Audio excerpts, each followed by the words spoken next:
Hello hello hello guys. Welcome to our YouTube channel again.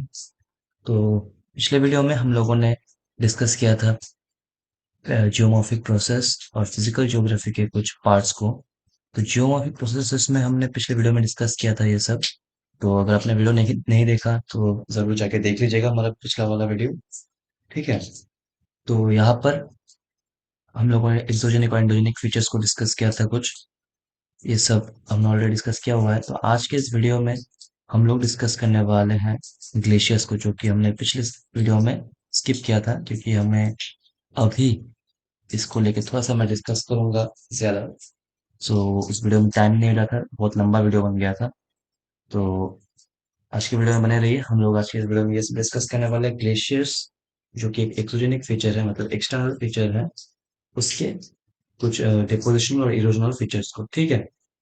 तो अभी जो मैं वीडियो डिस्कस करने वाला वीडियो में, वो सब जानने के लिए आपको पिछला वाला वीडियो देखना पड़ेगा।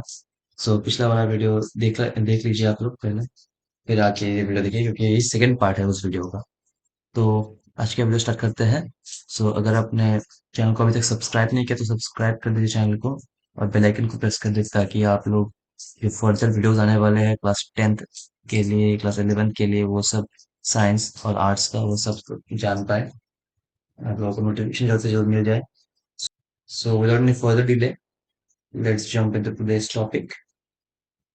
तो आज का जो टॉपिक है वो है वर्क्स ऑफ ग्लेशियर्स। हमने पिछले वाले वीडियो में वर्क्स ऑफ विंड पढ़ा था, जिसमें हम लोगों ने डेजर्ट के फीचर्स को डिस्कस किया था। अभी हम वर्क्स ऑफ ग्लेशियर्स पढ़ेंगे। तो ग्लेशियर्स से क्या क्या इम्पैक्ट होता है हमारे एक्सोजेनिक फीचर्स को क्रिएट करने में, वो सब देखेंगे। सो वर्क्स ऑफ ग्लेशियर में हम लोग आज पढ़ेंगे ग्लेशियर्स के द्वारा बनाए जाने वाले फीचर्स और उनके इफेक्ट्स हमारे अर्थ के एक्सटर्नल फीचर्स को क्रिएट करने में। ठीक है।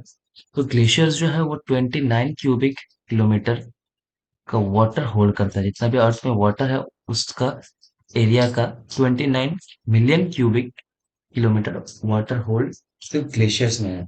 ठीक है, समझ रहे हो? ग्लेशियर्स में ही सिर्फ 29 मिलियन क्यूबिक किलोमीटर वाटर, मतलब 1% अर्थ को इसने, मतलब ग्लेशियर्स ने कवर किया हुआ है। नॉर्थ पोल, साउथ पोल, उसके अलावा भी कुछ कुछ रीजन्स है जहाँ पर हमें ग्लेशियर्स देखने को मिलता है। वो सब मिलाकर टोटल 1% है। ठीक है। सो ग्लेशियर्स जो है, आपको पता ही होगा कि वो ऐसे माउंटेन्स के ऊपर रहता है, तो वहां से वो स्लाइड डाउन करता है। ठीक है, मतलब वो नीचे की तरफ मूव करता है। सो ग्लेशियर्स का जो मूवमेंट है वही एक मेन फैक्टर है जो हमें हेल्प करता है ग्लेशियर्स के द्वारा फीचर्स को आइडेंटिफाई करने में, या फिर ग्लेशियर्स के द्वारा जो फीचर्स बनते हैं वो सब बनाने में। ठीक है। तो जो ग्लेशियर्स का मूवमेंट है वो क्यों होता है? सबसे पहला फैक्टर, ग्लेशियर का जो मूवमेंट होता है वो मेनली होता है ग्लेशियर्स का जो वास्ट साइज है। मतलब आपको देखने को मिलेगा कि इतना बड़ा ग्लेशियर है। इधर आपको देख सकते हैं कि, आप लोग देख सकते हैं कि कितना बड़ा ग्लेशियर है। इधर से जब ये सब उतरते हैं, इनका जो वास्ट एक साइज है, वो एक बड़ा फैक्टर है, जिसके कारण वो ग्लेशियर्स जो है नीचे, ऊपर से नीचे फ्लो करते हैं। ठीक है। फिर है स्लोप। स्लोप किस चीज का स्लोप? जो माउंटेन का स्लोप है। मतलब अगर माउंटेन ऐसा है तो इधर से स्लोप होगा इस साइड। ठीक है। अगर माउंटेन पूरा का पूरा ऐसा स्टिप है, ऐसा पूरा स्टिप माउंटेन है, तो ग्लेशियर ज्यादा जल्दी फ्लो होगा।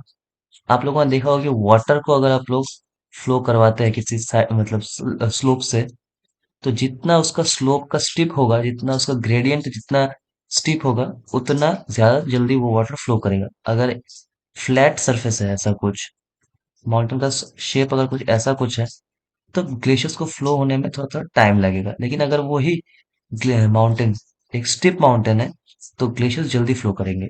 ठीक है। वो स्लोप है, स्लोप के ऊपर डिपेंड करता है, और उनके वास्ट साइजेस के ऊपर। अगर छोटा ग्लेशियर है तो टाइम ज्यादा लगेगा, अगर बड़ा ग्लेशियर है तो टाइम कम लगेगा। ठीक है। और एक और factor, third factor, gravity. Gravity कैसे काम करता है आप लोग को पता ही है कि ऊपर से नीचे खींचता है ग्रेविटी, सेम वही। ग्रेविटी एक सबके साइड में कॉमन है, सब में कॉमन है ग्रेविटी, बट जो ग्लेशियर्स के लिए हम जो देखेंगे मेनली मूवमेंट का, वो है उनका साइज और slope. Not only size and slope, जो उसका स्लोप होगा, उसका ग्रेडियंट, मतलब कितना स्लोप है, और उसका जो नेचर है स्लोप का कैसा है।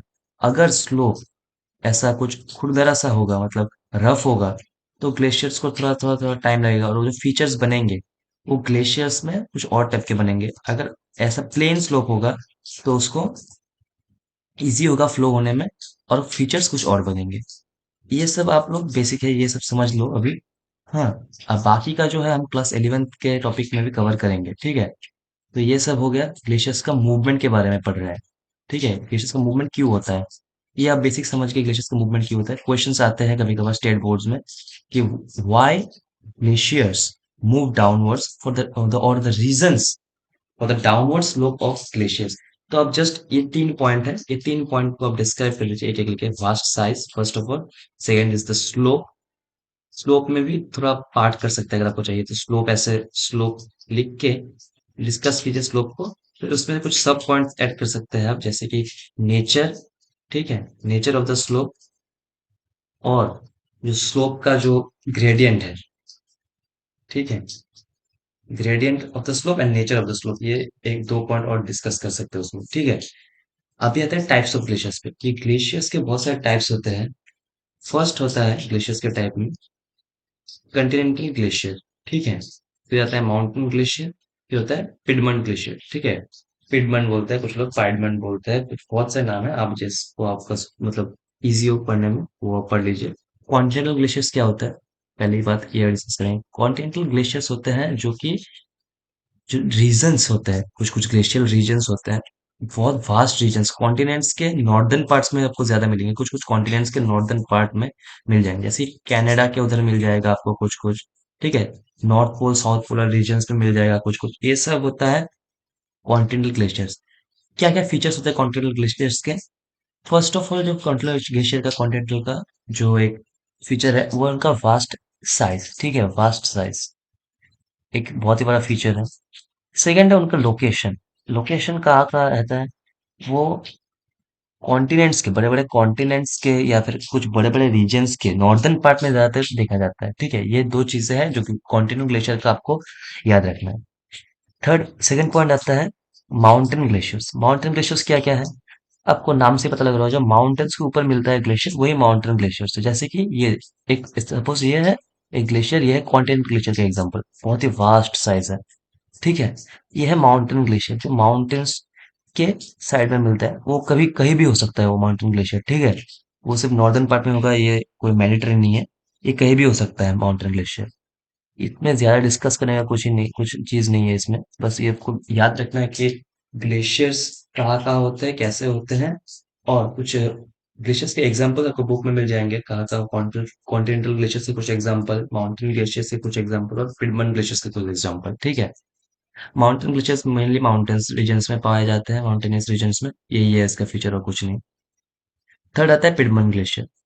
पिडमन ग्लेशियर कैसा होता है, ग्लेशियर जब माउंटेन से उतरता है, एक चीज ये समझिएगा, उतर के वो एक जगह पे रुक नहीं जाता, वो फिर फर्दर फ्लो करता है। मतलब अगर ये माउंटेन है, इधर से फ्लो कर रहा है ग्लेशियर, तो ये आके यहाँ पर इसके जो माउंट मतलब जो एंड है यहाँ पर नहीं रुकेगा, ये जो फर्दर रीजन्स है नीचे, जैसे कि आप लोगों ने माउंटेन के रीजन्स के नीचे देखा ही होगा कि कुछ रीजन्स होते हैं, मतलब कुछ माउंटेन्स के नीचे कुछ गांव हो या फिर टाउन्स हो, कुछ सिटीज, ऐसा सिटीज तो नहीं होता, गांव होते हैं ज्यादातर। तो ये सब है माउंटेन पिडमन ग्लेशियर्स के एग्जांपल, कि वो फ्लो करता है फर्दर और उस जगह को, उस रीजन को, नीचे वाले माउंटेन के जो नीचे वाला रीजन है उसको कवर कर लेगा, ठीक है। ये होता है पिडमन ग्लेशियर का एक एग्जांपल। ये देख सकते हैं एक पिडमन ग्लेशियर का एग्जांपल, फोटो मैंने इधर चिपकाया हुआ है। इधर से माउंटेन से आ रहा है छोटा, बहुत सारा ग्लेशियर्स, ठीक है। फिर आके ये नीचे का जो एरिया है उसको भी कवर कर रहा है, ये इधर रुक नहीं रहा ग्लेशियर, ठीक है, नीचे के फर्दर मूव कर रहा है और नीचे के एरिया को भी कवर कर रहा है। ये होता है पिडमन ग्लेशियर का एग्जांपल, ठीक है। तो ये 3 फोटोज हैं, आप देख लीजिए, पिक्चर से आपको याद रखने में इजी होगा। तो ये 3 ग्लेशियर, ये कॉन्टिनेंटल ग्लेशियर जो कि वास्ट साइज होता है, कॉन्टिनेंट्स के नॉर्थन साइड में पाया जाता है। माउंटेन ग्लेशियर जो कि माउंटेन्स के ऊपर पाया जाता है। पिडमन ग्लेशियर जो कि माउंटेन्स से उतरने के बाद फर्दर फ्लो करता है, जो नीचे वाला रीजन है उधर फर्दर फ्लो करता है, ठीक है। सो समझ गए। नेक्स्ट पार्ट में आते हैं हम लोग, जो कि erosional features created by glaciers. अभी जैसे कि हमने पिछले वीडियो में इरोजनल फीचर्स बाय विंड पढ़ा था, डिपोजिशनल फीचर्स पढ़े थे, ठीक है। तो ऐसा ही ग्लेशियर्स भी इरोजन करते हैं, ठीक है। ग्लेशियर्स जो इरोजन करते हैं वो कहाँ पर करेंगे, माउंटेन्स के ऊपर। सपोज 2 माउंटेन्स है, ठीक है। यहाँ पर एक ही माउंटेन का एग्जांपल लेता हूँ मैं, थोड़ा बड़ा करके ड्रॉ करके एक इजी एग्जांपल लेता हूँ, ठीक है। एक ऐसा माउंटेन है जहाँ से फ्लो कर रहा है ग्लेशियर। माउंटेन का पाथ होता है, अगर आपने देखा कि ऐसे ऐसे ऐसे सपोज फ्लो कर रहा है ये ग्लेशियर ऊपर से, ठीक है। एक ऐसा पाथ है ग्लेशियर का। जब ये ग्लेशियर ऐसे ऐसे फ्लो कर रहा होगा, इस साइड से इस साइड में आ रहा होगा ग्लेशियर, तब ये माउंटेन का जो सरफेस है, माउंटेन का जो रॉकी सरफेस है वहां पर कुछ इरोजन करेगा, ठीक है। जब यहाँ से आ रहा है तो इधर क्या होता है, इरोजन होता है, मतलब कटाव होता है, मतलब कुछ काट रहे हैं, उधर से पत्थर उठा के ले आ रहा है, जो पत्थर है माउंटेन मेनली पत्थर से बनता है, आपको पता है। तो वहां पर कटाव कर रहा है, पत्थर को काट रहा है वो, ठीक है, ग्लेशियर। तो वही है इरोजनल फीचर्स बेसिकली, और कुछ नहीं है इसमें। जो सरफेस होगा माउंटेन का, वहां से जो जो चीजें वो उठा के ले आएगा, वही ग्लेशियर्स का इरोजनल फीचर है। बहुत ही इजी है, आपको समझ में आ गया होगा। कुछ फीचर्स हैं जो कि क्रिएट होता है इरोजनल फीचर्स के कारण, वो हम अभी देखेंगे। फर्स्ट है हॉर्न। हॉर्न क्या होता है? ऐसा कुछ, मतलब बहुत ही शार्प, बहुत ही नुकीला एक स्ट्रक्चर क्रिएट करता है। यहाँ से अगर फ्लो हो रहा है ग्लेशियर, तो यहाँ पर कट ऑफ करते करते जगह का जो जैसे पेंसिल का जो नीब होता है उसको आप शार्प करेंगे, तो धीरे धीरे वो काटते काटते उसको छीलते छीलते वो बहुत ही शार्प हो जाता है ना। तो उसी को ही हॉर्न बोला जाता है। सेम फीचर हमको देखने को मिलता है माउंटेन्स में, जब ग्लेशियर्स कट करते हैं उनको सरफेस को, तो वैसे एक बहुत ही पीक बन जाता है, बहुत ही शार्प पीक बन जाता है, उसे ही कहते हैं हॉर्न, ठीक है। एक बहुत ही अच्छा एग्जाम्पल है जो कि है मेटा हॉर्न, ठीक है। मेटा हॉर्न एक अच्छा एग्जाम्पल है एक हॉर्न का। मेटा हॉर्न का पिक्चर्स आपको देखने को मिल जाएंगे गूगल पे, आप देख लीजिए। हम पिक्चर्स कुछ कुछ हैं जो अभी हम यहाँ पर नहीं दिखा सकते। फिर आता है यू शेप्ड और वी शेप्ड वैलीज। यू और वी, ये दोनों टाइप के ये वैलीज क्रिएट करता है। वैली का मतलब पता है कि माउंटेन और हिल्स के जो मिडिल में पार्ट होता है उसको हम वैली बोलते हैं। ये वाला पार्ट जो होता है उसको वैली बोलते हैं। इधर आपको दोनों का एग्जांपल मैं एक साथ दिखा देता हूँ। सपोज ये है एक यू शेप वैली, इसका शेप देख रहे हो आप लोग कैसा आ रहा है, यू शेप का आ रहा है। मतलब इस रीजन से बहुत ही सारा ग्लेशियर अगर फ्लो हुआ है, तो जगह को ऐसा एक फीचर है, हिल है, यहाँ से ग्लेशियर फ्लो हो रहा है। फ्लो होते होते इस जगह का शेप कैसा बन जाता है, कुछ इस टाइप का बन जाता है इस जगह का शेप, काटते काटते इस टाइप का। इसका बोलते हैं यू शेप, क्योंकि इसका मुंह देखिए यू के शेप का है, ऐसा कुछ यू शेप बन रहा है, ठीक है। वी शेप वैली सेम होता है, बस उसका जो है तो शार्प होता है कटिंग, इसलिए वो ऐसा बन जाता है वी शेप। यह है वी शेप और यह है यू शेप वैली, ठीक है। आप लोगों को समझ आ गया होगा। नेक्स्ट चलता है डिपोजिशनल फीचर्स पे। डिपोजिशनल फीचर्स मतलब इरोजन करने के बाद जब ग्लेशियर्स आके किसी जगह पे डिपॉजिट होते हैं, जो पत्थर, जो सॉइल, जो एक्स्ट्रा जो मटेरियल्स है, वो जो लेके आया है वो ग्लेशियर, वो एक जगह पे लाके वो सेटल हो जाता है, तो उसे हम डिपोजिशनल फीचर्स कहते हैं। डिपोजिशनल फीचर्स का मेनली क्रिएशन कब होता है? मोरेन्स के कारण। क्या? मोरेन्स, ठीक है। मोरेन्स के कारण मेनली डिपोजिशनल फीचर्स होते हैं। मोरेन्स क्या क्या होता है?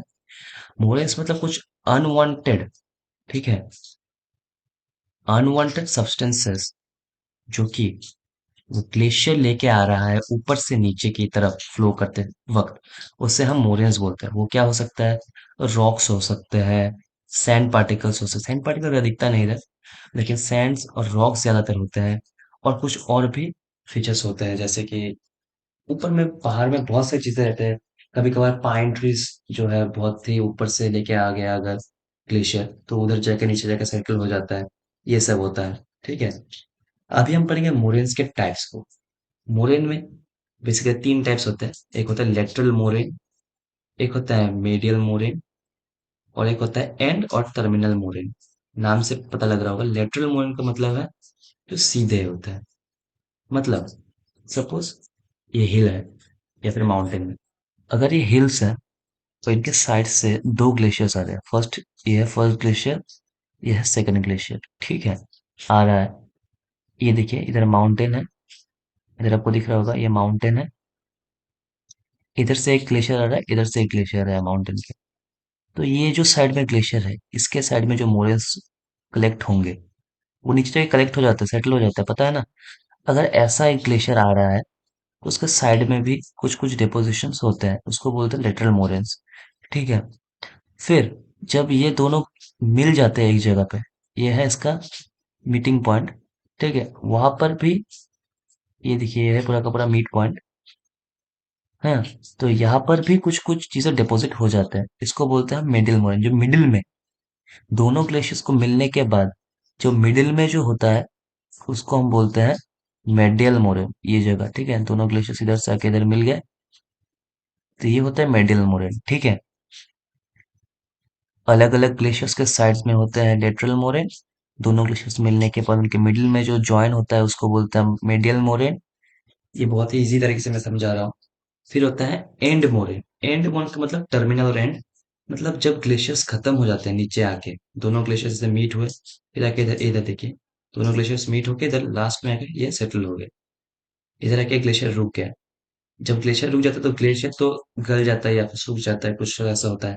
लेकिन फिर जो उधर के सब्सटेंसेस है, रॉक्स, उधर पे सेटल हो जाते हैं, उसको कहते हैं, जो लास्ट में जो कलेक्शन होता है एक ग्लेशियर के माउथ पे, जो ग्लेशियर के एंड में जो एक कलेक्शन होता है, उसको हम बोलते हैं एंड मोरेन। समझ आ गया? क्लियर है? फिर हम पढ़ते हैं मोरेन्स के द्वारा बनाए गए कुछ फीचर्स, जैसे कि हमने विंड के द्वारा बनाए गए डेजर्ट में पढ़े थे हमने कुछ फीचर्स, ऐसे ही मोरेन्स भी क्रिएट करते हैं। तो तीन मेन फीचर्स जो क्रिएट करता है मोरेन, वो है ड्रमलिन, एस्कर और केम। ठीक है, केन नहीं, केम है, ठीक है, ये याद रखना, नॉट केन। इस केम, ठीक है। तो ये सब कैसा फीचर्स होते हैं? सपोज इधर आके एक ग्लेशियर रुक गया, इधर एक एग्जांपल फोटो से दिखाते हैं। इधर आके जो ग्लेशियर रुक गया, वो कोई भी ग्लेशियर हो सकता है, ठीक है, फर्स्ट ऑफ ऑल वो कोई भी ग्लेशियर, माउंटेन हो सकता है, कॉन्टिनेंटल हो सकता है, या पेडमेंट हो सकता है। जो यहाँ पर आके रुक गया ग्लेशियर, एक लास्ट एंड पे आके, वो क्या हो रहा है, ग्लेशियर जब सूख जा रहा है तो ऐसे कुछ एरियाज बनाता है ग्लेशियर। सपोज इस जगह पे ग्लेशियर एक टाइम पे रुक गया था, लेकिन ग्लेशियर अब पिघल चुका है। ग्लेशियर के पिघलने के बाद यहाँ पर कुछ फीचर्स बनते हैं। इस फीचर्स को बोलते हैं ड्रमलिन, एस्कर और केम। इस टाइप के फीचर्स कुछ बनते हैं। कुछ जगह पे घास उग जाते हैं, जो नीचे वाला जो जगह है जहाँ पर आके वो ग्लेशियर रुक गया, वहां पर कुछ घास उग जाते हैं। आपने मैन वर्सेस वाइल्ड में बहुत देखा होगा ये सब। हाँ, डिस्कवरी चैनल पे आपने देखा होगा ये सब, जो नीचे घास फूस बन जाता है ग्लेशियर्स के नीचे, पहाड़ के नीचे, वही है ये सब। तो वहां पर कभी गांव बन जाते हैं, वहां पर कभी कभी वेजिटेशन दिखने लगते हैं हम लोगों को। ठीक है, यही है जो फीचर्स क्रिएट होते हैं ग्लेशियर्स के द्वारा। सो आज का ये वीडियो बहुत ही शॉर्ट था, तो इस शॉर्ट वीडियो में मैंने आप लोगों को समझा दिया बाकी के जो ग्लेशियर्स के फॉर्म है। ठीक है, तो आज का वीडियो इतना ही। अगर आपको अच्छा लगा तो लाइक शेयर कमेंट और सब्सक्राइब कर देना चैनल को। इसमें ज्यादा कुछ डिस्कस करने का था नहीं। अगले पिछले वीडियो में हमने डिस्कस किया था ऑलरेडी, जो मेन चीजें थे डिस्कस करने के लिए। तो नेक्स्ट वीडियो जो आने वाला है वो आपके जो क्लास 10th का जो सेकंड चैप्टर है, उसके ऊपर बहुत ही ज्यादा बेस किया हुआ है वो। और 11th में भी आपके एनवायरमेंटल साइंस में भी उस चैप्टर से बहुत इजी होगा अगर आप वो चैप्टर समझ लें। ठीक है, तो वो चैप्टर है एनवायरमेंटल प्रॉब्लम्स के बारे में। सब्सक्राइब कर दीजिएगा चैनल को ताकि आपको इजी हो, ताकि आप लोग देख सके वो वीडियो।